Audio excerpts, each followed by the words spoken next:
During a 1.5-hour meeting, they have conferred in greater detail on areas which were previously covered in the 2 earlier meetings.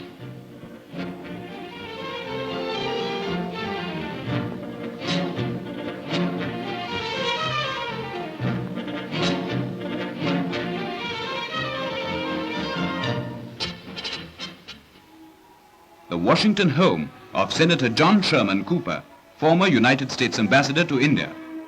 Mr. Nehru calls on the Coopers. Old friendships are renewed.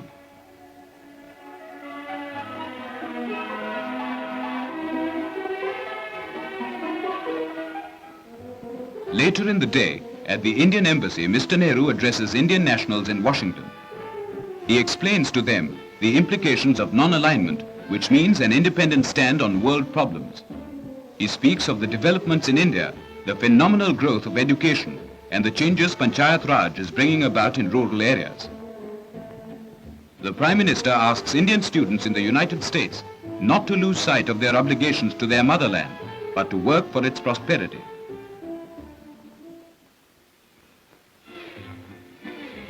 The Prime Minister is guest of honor at a state dinner given by the United States Secretary of State, Mr. Dean Rusk.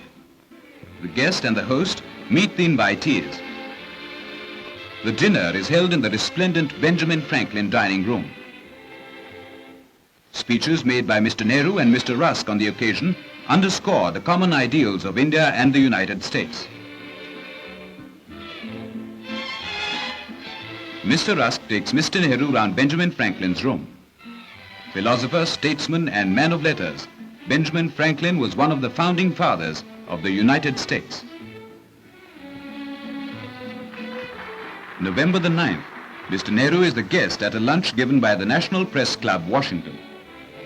America's fourth estate is present in full force.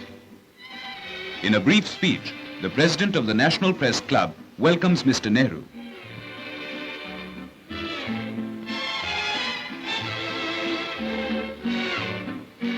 Thanking the club for its hospitality, the Indian Prime Minister says, I must say, it is a slightly intimidating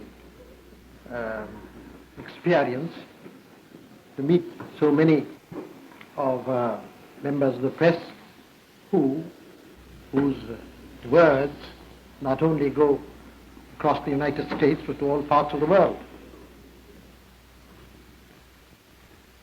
But I was happy to visit you on the previous occasions, and I am happy to be here today to meet many people whose names I have read or heard of